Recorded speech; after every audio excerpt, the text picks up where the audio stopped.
Is that Mum, is it? Yes? Hello, how you going? I'm okay. Are you finished with Mark? No. Oh, you're still there? Yeah. Oh, that's all right. Where I thought I'd been long. I was just checking on you, make sure you're all right. are you still at the shops? Yeah? I was just wondering if you could get me a loaf of bread. If I go down that end, I will, okay? Yeah, it's not a biggie, not a biggie. Okay. All right, doll. All right, bye. Bye.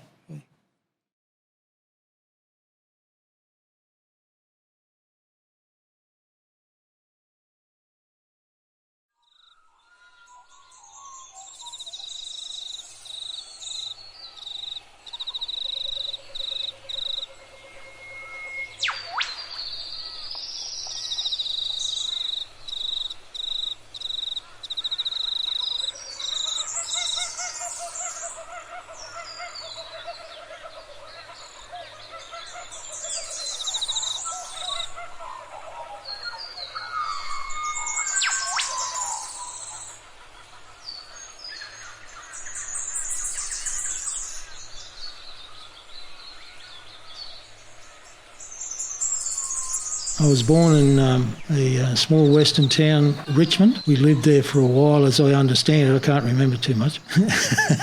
But, and then Mum and Dad realised that there wasn't a lot of opportunities, and so they packed up everything and moved down to Townsville. And we lived in a caravan park at Rose Bay.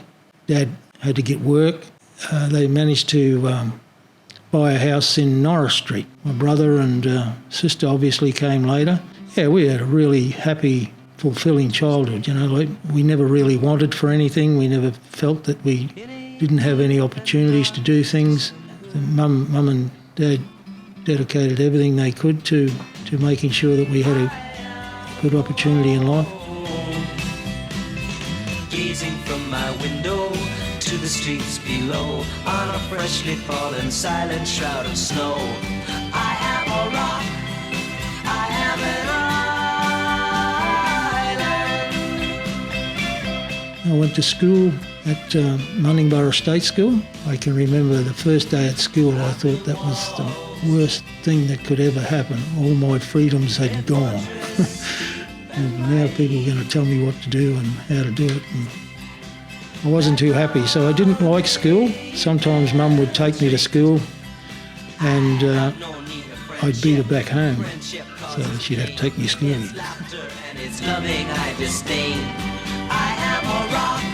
I joined the cadets, the Army cadets, which I really loved that. Basically got a uniform and got a gun.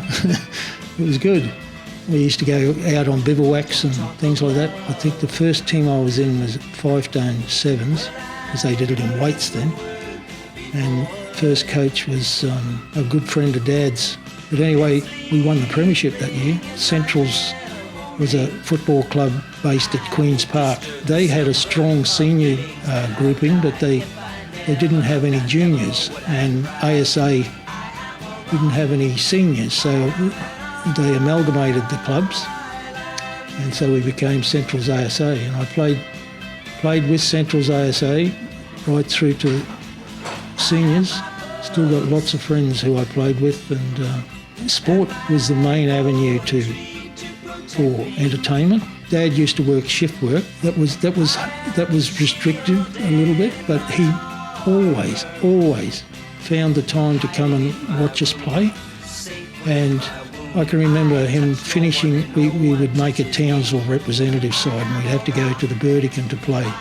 Dad would come home from a night shift and we'd have everything in the car, and then he'd jump in the car and we'd drive down to Ayr and have the game and make a day of it. Left school and got a job as an apprentice fitter and turner at Ross River Meatworks. Obviously did the schooling through there at Townsville TAFE College.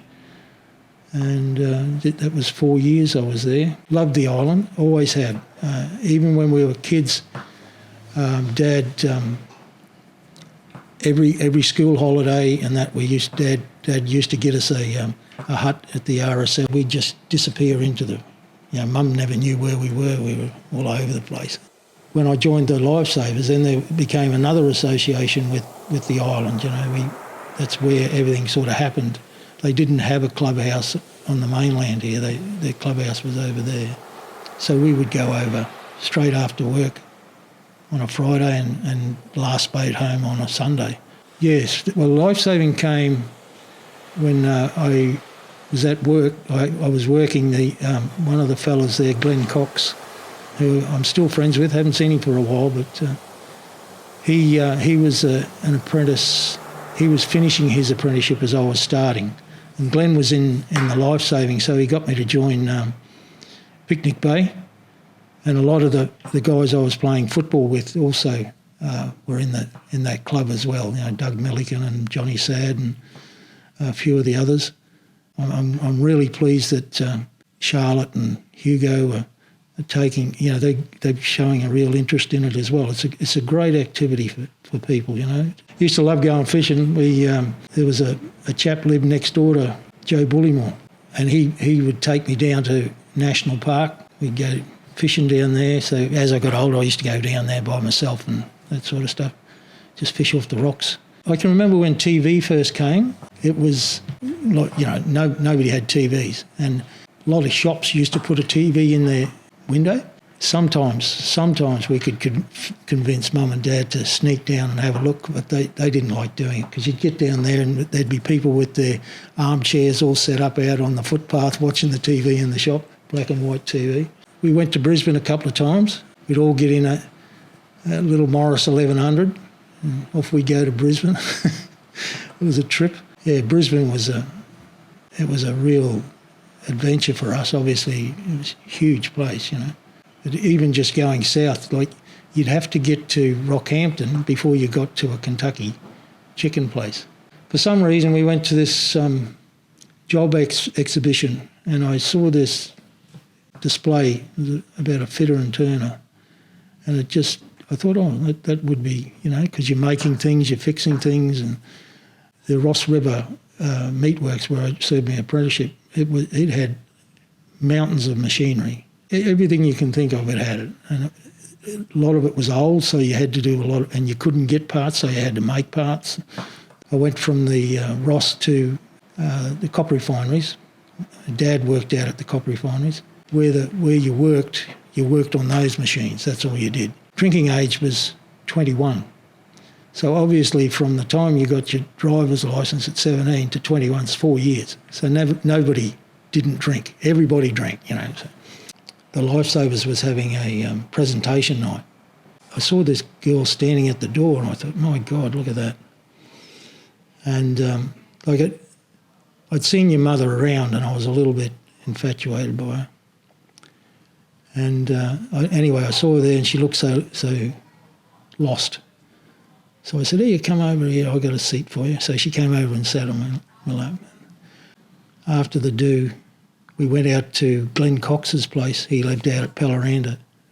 And then I sort of asked her out after that, and there we go, 50 years later. She changed everything, Mum. She's...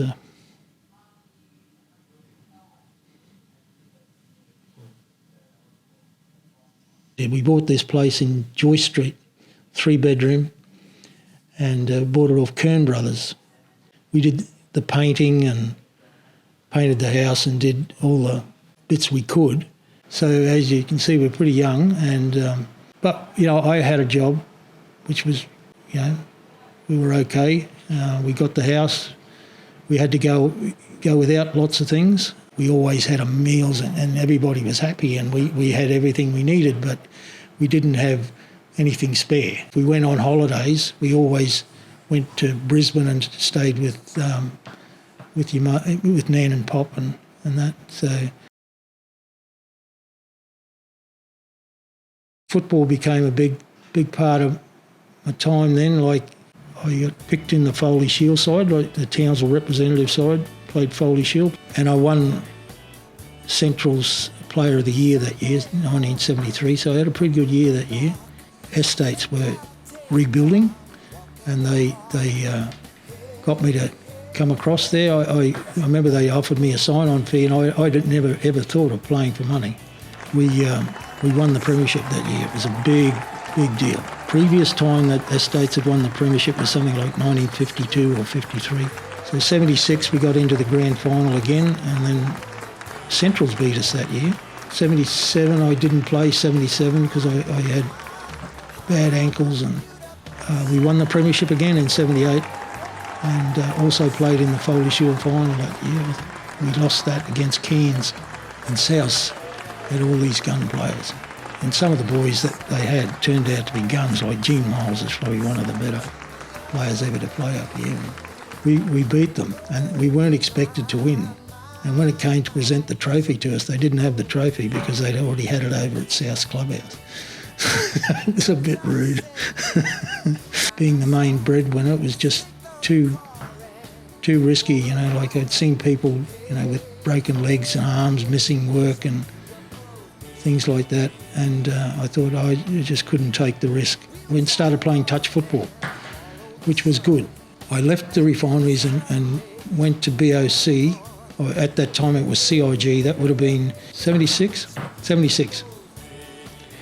and went there as a maintenance fitter, and it was a great place to work, CIG. They had a very good human relations sort of policies. They really looked after their people, so I thoroughly enjoyed working there.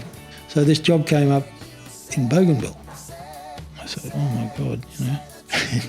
So we put in for it and we got it. We're going up to Bougainville. That was an eye-opener. You know. I remember getting off the plane at Port Moresby, and you could almost see the wall of heat coming up the plane. And we were used to humidity, but nothing like that. Yeah, it was different. I can remember some of the problems with the plant. It was servicing the mine there, and the mine was up at in the mountains. There's many stories. It started out as a mountain and it's ended up as a big hole. Huge. But met some nice friends up there. Like, we got to know a couple of people, the Vances and the Halls, Russell Hall, and that they were TAFE teachers. So that the mine had its own TAFE school. So I got to know them pretty well. And we did a fair bit of socialising with those guys. And I think Mum got to know the ladies through the school as well. So that became quite a social thing. And I'm being followed by a moon shadow, moon shadow, moon shadow, leaping and hopping on a moon shadow, moon shadow, moon shadow. And if I ever lose my hands, lose my plow, lose my land, oh, if I ever lose my hands, oh, I won't have to work no more. And if I ever lose my eyes, if my colors all run dry, yes, if I ever lose my eyes, oh, I won't have to cry no more. Yes, I'm being followed by a moon shadow, moon shadow, moon shadow, leaping and hopping on a moon shadow, moon shadow, moon shadow. And if I ever lose my legs, I won't moan and I won't beg. Oh, if I ever lose my legs, oh, I won't have to walk no more. And if I ever lose my mouth, all my teeth, north and south, yes, if I ever lose my mouth, oh, I won't have to talk.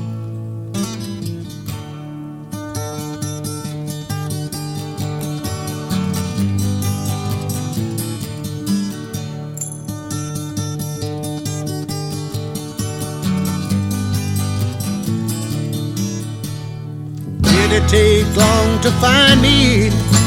I asked the faithful light. Oh, did it take long to find me? And are you gonna stay the night? I'm being followed by a moon shadow, moon shadow.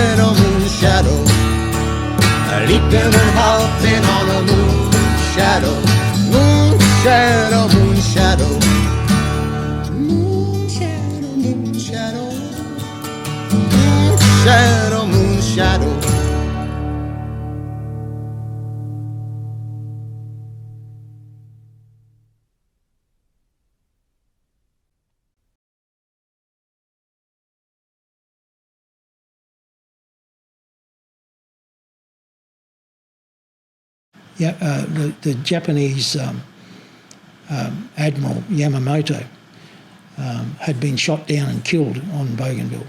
And there was some conjecture with the Americans about who actually shot Yamamoto down. So we thought, oh, well, why don't we go, you know. So found out it was down there where Pinoco's local village was. So, like, you can't just go wandering off into the bush up there. You know, it's all owned by, and they get very protective of their, like sometimes lethally protective of their property. Pinoco got us permission, so off we went this day and drove down. And we're driving along the road, it's just a dirt road. And I remember nobody else on the road. No. And Pinoco said, oh, stop here. Stop here, there's nothing. So we stopped. So he jumped out, went off into the scrub. And then within 5 minutes, there's about 50, 60 people around the car. All just, I'm thinking, oh, shit. Lock the doors. But there was no problem. Anyway, Pinoco came back and said, OK, we can go. And he brought a couple of his one-talks with him. And so they jumped in the back of the ute and told it, and we drove a little ways further down and then had to go off the road into the scrub, and we went in as far as we could get the car to go, could not get the truck to go any further. And so then we got the machetes out and the boys went in front of us, and we went through the jungle. They made the pathway for us. And the next thing, they started hacking at the bush and pulled it away, and there's this bloody big aeroplane sitting there, this Betsy bomber. And it was Yamamoto's plane.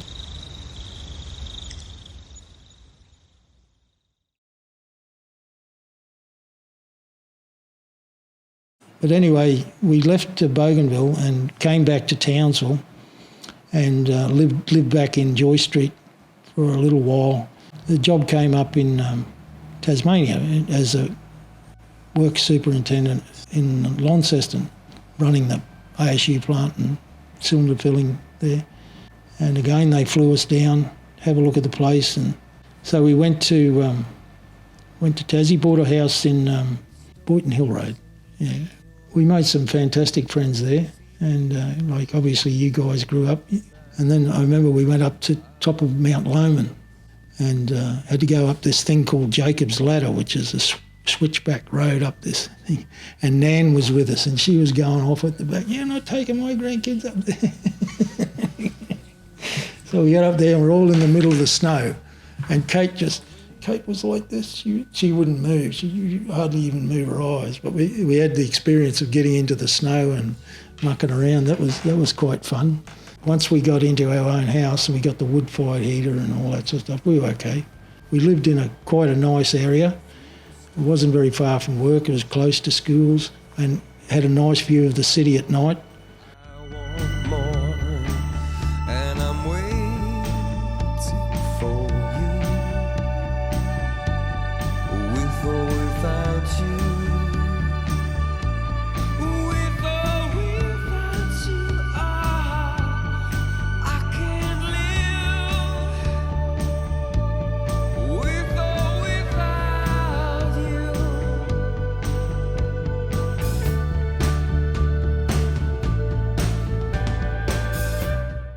Packed everything up, sold the house, and went up to Sydney, and wasn't as good a transfer as any of the others were. Like they paid for everything, but we ended up having to stay in this place called the Wooden Shoe. You might remember the Wooden Shoe Motel? Oh my God, it was poor old mum.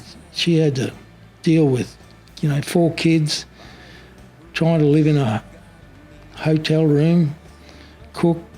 It was just a nightmare. And it was all right for me. I had this job as an auditor, so I used to, go down to Melbourne or go to Adelaide, and I'd be away for the week. Mum's left at home struggling. And anyway, so we bought a house on Florinora Heights, Bundanoon Road, yeah. And that was a nice home we had there. We built that deck. Remember we built that deck out the back? We built that path around the house and the little wall. It was really quite nice.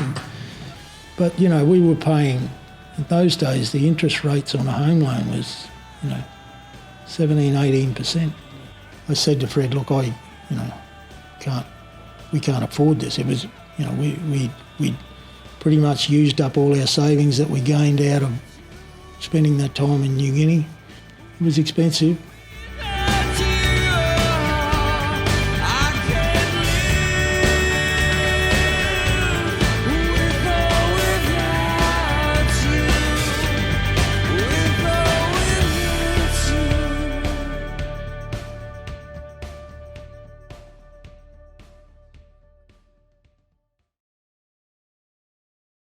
I got a job in Brisbane looking after their transport. You guys were all settling in, you know, going to high school, and I did the distribution for a while, and then they offered me a job as a training manager. House at Cinnamon Park, that was a palatial house, that, massive. Yeah, we bought that, and I remember it had all this nice furniture in. I said, they go, what are you doing with the furniture? He said, oh, that's got to go. I said, oh, how much do you want for it? I think he said $5,000, and that was the whole house. I said, just leave it where it is. I got involved in the, they had a social golf club at work in Brisbane, so I got heavily involved in that. I was the president of that for quite a few years. And I really enjoyed that because you played structured golf, but it was still social golf. You know, was it a Saturday we'd play for the school, and a Sunday we'd play for the club. So we might go to Redcliffe for the school, and then we might go down to Woodford or some bloody where for the. And so yeah, the old car did a lot of cars. Remember we had the old Spectron. We bought that new in Tasmania, actually. Probably the longest I've ever owned a car, that one, but it really served its purpose. Some interesting trips. Anissa with the spare tyre and the bobby pin. I had no clue about that. I couldn't believe it when she told me. Bloody tied up with a bobby pin. You're kidding me. And that, I don't know how long. Anyway, so yeah, in Brisbane, I also played. Spent heaps of time with Auntie Chris and Dave. They have like this social, warehouse.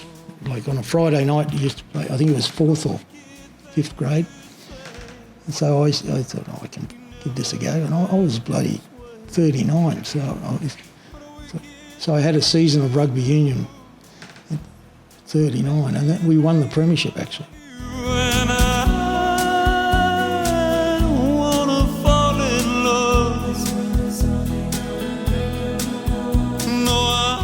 So yeah, we did lots of things. We used to go up to Mooloolaba and have great. Remember those Easters up at Mooloolaba, and lots of picnics with Nan and Pop, and spent quite a bit of time with Nan and Pop. It was good living there, but the opportunity to take this job in Townsville was just too good an opportunity to knock back. And I had put in for the manager here. And missed out a couple of times. It came up again, and I thought, oh, bugger it, I'll give it another go. And I got it. It was a big step change in pay levels and all that sort of stuff. It was quite a significant change. Yeah, well, we bought the house at Eaton Circle, and that's the longest we've ever owned a house. 25 years, I think we were there. Beautiful place, lots and lots of memories. I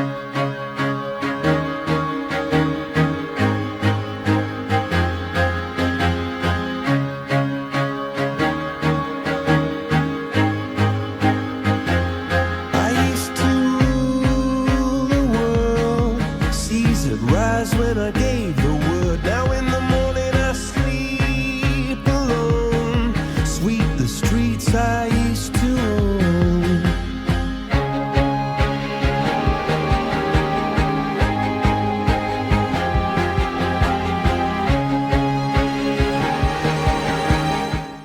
last few years, I was lucky enough to get a boat. Always wanted a boat. Love going fishing. I don't care if I catch a fish. I just love going out on the water, and it's probably ever since I was a kid. Next the walls were closed on me, and I discovered that my castle stand upon pillars of salt and pillars of sand. I hear Jerusalem bells are ringing, Roman cavalry choirs are singing. Be my mirror, my sword and shield, my missionaries in a foreign field. For some reason I can't explain, once you've gone, it was never an honest word. That was when I ruled the world.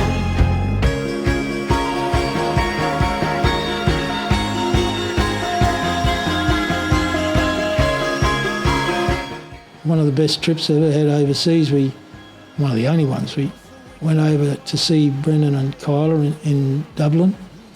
That was a good, fantastic holiday, and I'm glad we did it. Mum and I had the opportunity to go overseas. Revolutionaries wait for my head on a silver plate, just a puppet on a lonely string. Oh, who would ever want to be king? I hear Jerusalem bells are ringing, Roman cavalry choirs are singing. Be my mirror, my sword and shield, my missionaries in a foreign field. For some reason I can't explain, I know St. Peter won't call my name, never an honest word, but that was when I ruled the world.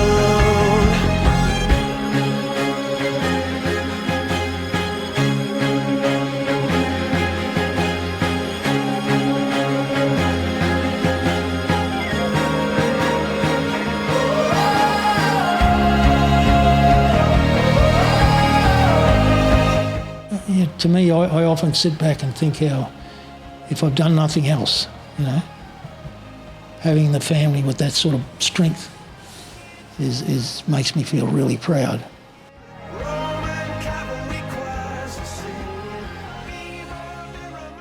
We went to New Zealand with Gracie's christening. That was interesting. All the bros. And they don't make a good beer though, do they? They don't actually make a good beer. So we decided that the house was going to be too much, and Mum's always wanted to live closer into the city and have a bit more of that lifestyle. So she was looking.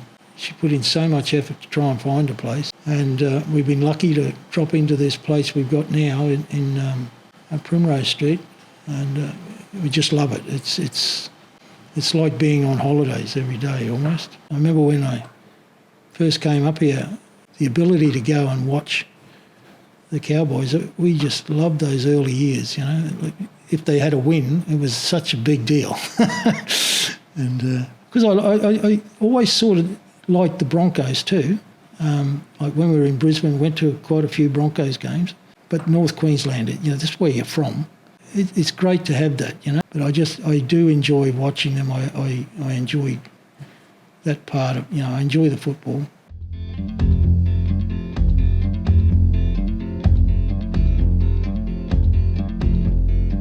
My house in Budapest, my hidden treasure chest, golden grand piano, my beauty focused EOU. Ooh, I'd leave it all. My acres of land I've achieved. It may be hard for you to stop and believe, but for you, I'd leave it all. Friendships that I've made through those years, you don't see them that often, but when you do, it's not like it's like you just saw them yesterday, and that's a sign of true friendship to me. Yeah. my many artifacts, the list goes on. If you just say the words, I'll up and run. Oh, to you, I-D-V-Do. Oh, to you, I-D-V-Do. Give me one good reason why I should never make a change. Baby, if you owe me, then all of this will go away. Give me one good reason why I should never make a change. Baby, if you owe me, then all of this will go away.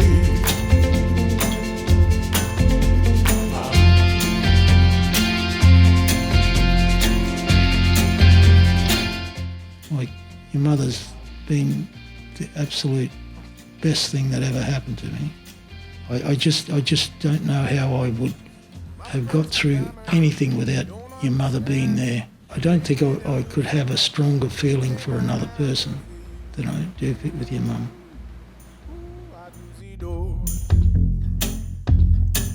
Oh, for you, I'd lose it all. Give me one good reason why I should never make a change. Baby, if you owe me, then all of this will go away. Give me one good reason why I should never make a change. Baby, if you owe me, then all of this will go away. But we got 14 grandchildren. Or was it 12 and 2? 12 and 2. And we've been lucky for a long time. We were all together. We sort of gone through those phases as a family with, you know, and where we're at now, everybody's sort of settling into their businesses and their lifestyles and these things. And watching that happen, sometimes you got to look back to see how far you've come forward, and you just wonder, it's happened so quickly. And it's been, yeah, it's just fantastic.